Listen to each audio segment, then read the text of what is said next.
This is Audible. Blackstone Audiobooks presents Basic Economics, A Citizen's Guide to the Economy by Thomas Sowell. Chapter 1. What is economics? You can't have it all. Where would you put it? Ann Landers.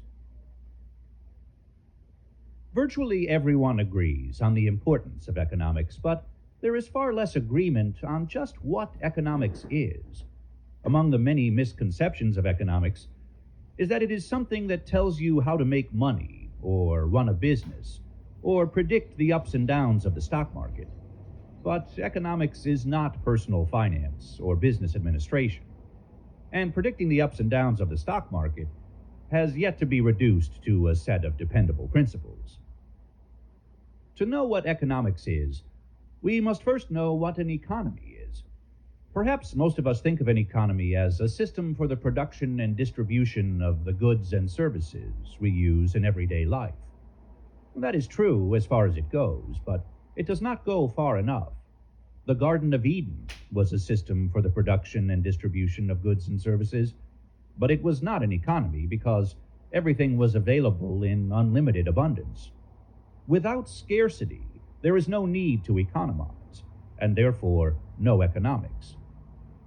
A distinguished British economist named Lionel Robbins gave the classic definition of economics. Economics is the study of the use of scarce resources which have alternative uses. Some optimists have said that we now live in an era of abundance, and some pessimists have said that we are entering an era of scarcity.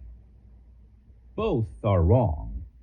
The wide range of goods and services available to us vastly exceeds what past generations and past centuries had to offer, but every era has always been an era of scarcity. What does scarce mean? It means that what everybody wants adds up to more than there is. This may seem like a simple thing, but its implications are often grossly misunderstood, even by highly educated people. For example, a feature article in the New York Times laid out the economic woes and worries of middle-class Americans, one of the most affluent groups of human beings ever to inhabit this planet. Although the story included a picture of a middle-class American family in their own swimming pool, the main headline read, "The American Middle, Just Getting By." Other headings in the article included wishes deferred and plans unmet, goals that remain just out of sight, dogged saving, and some luxuries. In short, middle-class Americans' desires exceed what they can comfortably afford, even though what they already have would be considered unbelievable prosperity by people in many other countries around the world, or even by earlier generations of Americans. Yet both they and the reporter regard them as just getting by, and a Harvard sociologist spoke of how budget-constrained these people really are. However, it is not something as man-made as a budget that constrains them. Reality constrains them. There has never been enough to satisfy everyone completely. That is the real constraint. That is what scarcity means.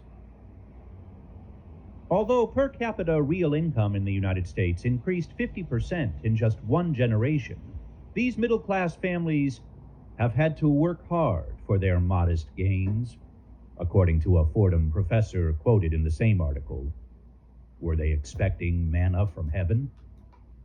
As for how hard they worked and the modesty of their gains, it is doubtful whether most other people in the world would regard Americans' work in air-conditioned offices with coffee breaks as hard, or their standard of living as just getting by.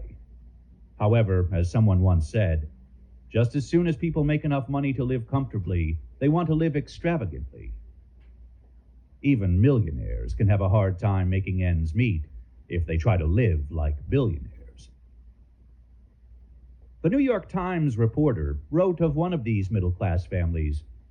After getting in over their heads in credit card spending,